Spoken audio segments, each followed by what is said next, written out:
Barasat DM অফিসে ভোটারদের লম্বা লাইন, জেলা শাসকের দপ্তরে হাজার হাজার মানুষ, কারোর নাম ডিলিট, কারোর নাম বিচারাধীনের তালিকায়। বারাসাতের ডিএম অফিসের ছবি দেখতে পাচ্ছেন আপনারা, যেখানে রীতিমতো লম্বা লাইন হয়ে গিয়েছে। সেই ছবি আপনাদের সামনে তুলে ধরেছি। রীতিমতো এই গরমে জেলা শাসকের দপ্তরের সামনে হাজার হাজার মানুষের ভিড়। তালিকায় রীতিমতো কারোর নাম ডিলিট, তো আবার কারোর নাম বিচারাধীনের তালিকায় রয়েছে।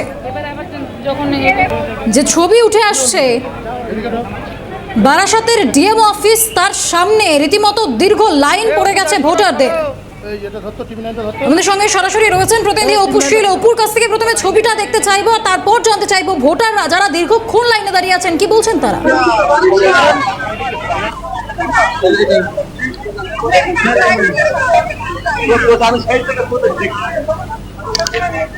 দেখো, একদমই কিন্তু সকাল থেকে একদিকে জেলা শাসকের দপ্তরে রাজনৈতিক দলের নমিনেশন পর্ব চলছে, ঠিক সেই জায়গায় একেবারে উল্টো চিত্র বারাসাত জেলা শাসকের দপ্তরে একেবারেই সকাল থেকে সাধারণ মানুষ, যে সমস্ত মানুষের নাম একেবারেই ডিলিটেড হয়ে গিয়েছে এবং কেউ কেউ রয়েছে বিচারাধীন, সেই সমস্ত মানুষ সকাল থেকেই তারা জেলা শাসকের দপ্তরে এসে পড়ছে। সকাল 7টা থেকে সকাল 7টা, 8টা, 9টা, 10টা, 2 ঘন্টা, 2.5 ঘন্টা, 3 ঘন্টা কিন্তু এই কঠোর রোদ্দুরে তারা দাঁড়িয়ে আছে। একেবারেই চোখে মুখে তাদের কিন্তু একেবারেই আতঙ্কে গ্রস্ত রয়েছে।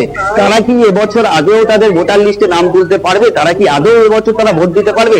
সেই আতঙ্কেই রয়েছে তারা। আমরা এই যে সাধারণ মানুষ যারা সকাল থেকেই লাইনে দাঁড়িয়েছিল এবং তারা আস্তে আস্তে আবার নতুন করে যে কাগজপত্র, সেই কাগজ নিয়ে তারা কিন্তু জেলা শাসকের দপ্তরে যাচ্ছে। আপনারা কতক্ষণ আগে এসেছেন? কখন? সকাল 7টা। কি হয়েছে আপনার? এই ভোটের সমস্ত কিছু দুবার করে ভিডিও জমা দিতে হয়নি বলে আবার ডিলেটে নাম গেছে। কতটা হয়রানি হতে হচ্ছে? অনেক অনেক প্রচুর হয়রানি। সমস্যা হচ্ছে? সমস্যা তো হবে। আপনি কখন এসেছেন? সকালে এসছি। কটা নাগাদ? সকাল 7টায় বার হয়েছে বাড়ির থেকে। কতক্ষণ দাঁড়িয়ে আছেন লাইনে? দাঁড়িয়ে আছে 2-3 ঘন্টা। 3 ঘন্টার উপর। কতটা হয়রানি হতে হচ্ছে? প্রচুর বলা যাচ্ছে না। এবছর কি আপনারা আদৌ ভোটার লিস্টে নাম তুলতে পারবেন? সেটা এখন সঠিকভাবে তো বলতে পারছি না। এখন এখানে জমা দিচ্ছি কাগজপত্র, তারপরে ঠিক করলে হয়তো ভোট দিতে পারবো। আশা আছে? আশা তো আশাবাদী। দেখো, একদমই কিন্তু তোমাকে আবার একেবারে সেই ছবিটা দেখাচ্ছি যে সকাল থেকেই কিন্তু যে মানুষগুলো যাদের নাম ডিলিটেড হয়ে গেছে, কারোর নাম বিচারাধীন রয়েছে, সেই সমস্ত মানুষ একেবারে কাগজ নিয়ে কত রোদ্দুরে তারা দাঁড়িয়ে আছে এবং তারা কিন্তু এক প্রকার কিন্তু তারা একেবারে নির্বাচন কমিশনের বিরুদ্ধে সুর চড়াচ্ছেন। কারণ যেভাবে হয়রানি হতে হচ্ছে সাধারণ মানুষকে, ঘন্টার পর ঘন্টা লাইনে দাঁড়াতে হচ্ছে, তারা কিন্তু কেউ কেউ দূর থেকে। আরো একবার বলবো, আরো যদি কিছু ভোটারদের সঙ্গে কথা বলা যায়, কি বলছেন তারা? হয়ে গেছে এবং যে আপনার নাম ডিলিটেড হয়ে গেছে। আমার নাম নন্দকুমার শাহ। আমার ওয়াইফেরটা আন্ডার জুডিশিয়াল ছিল, বিচারাধীন, ফাইনাল লিস্টে নাম উঠে। সেই কারণে আজকে এসেছেন? সেই কারণে আজকে এসেছি, সব ডকুমেন্টস নিয়ে জমা দিচ্ছি। কতক্ষণ লাইনে দাঁড়িয়ে আছে? দাঁড়িয়েছি 1 ঘন্টা হবে। 1 ঘন্টা। কতটা হয়রানি হতে হচ্ছে? হয়রানি তো হচ্ছে, প্রচন্ড হয়রানি হচ্ছে। কতটা আতঙ্কিত? ভীষণ আতঙ্কিত, ভীষণ। এবছর কি আপনার মনে হচ্ছে আপনি ভোট দিতে পারবেন? ভুলতে পারছেন না কিছু। নির্বাচন কমিশন যদি তুলে দেয় নামটা, তাহলে দিতে পারে। আগে কতবার হিয়ারিং এ ডেকেছিল আপনাকে?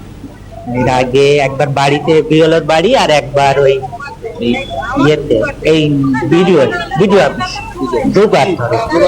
বাবার দিয়েছি ডকুমেন্টস, বলছে যে বাবার নথিপত্র দেখাতে পারি। সমস্ত ডকুমেন্ট দিয়েছিলেন? হ্যাঁ।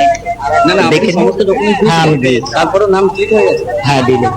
বিচারাধীন ছিল, তারপরে আবার ডিলেট। এখন আজকে কি করবেন? এখন এই জমা দিতে বলছে, আবার দিলাম। এই তো কাগজ। এই যে ঘটনায় কতটা আতঙ্কিত আপনারা? প্রচন্ড আতঙ্কিত। একটা ভয় থাকে না, যে না ভোট দিতে পারবো কিনা। 13-14 সাল থেকে একভাবেই ভোট দেওয়া হচ্ছে, তার সাথে এখন বলছে তোমার দিবে। দেখো, লাইনটা একেবারে শুরুর দিকে দেখাচ্ছি, আর আমি আস্তে আস্তে ঘুরে ঘুরে যে লাইন রয়েছে, যে সাধারণ মানুষ তারা রয়েছে, কতটা যে বড় লাইন সেটা তোমাকে দেখানোর চেষ্টা করছি। একদমই যে দীর্ঘ লাইন, সে ছবি দেখেই স্পষ্ট যে এত মানুষের সাথে কথা বলা হচ্ছে, তারা কোথাও গিয়ে অনিশ্চিত যে তারা আদৌ এবছর আর ভোট দিতে পারবেন কিনা, তারপরেও আবার তারা আশাবাদীও রয়েছেন, সেই ছবি উঠে আসছে। ধন্যবাদ অপু।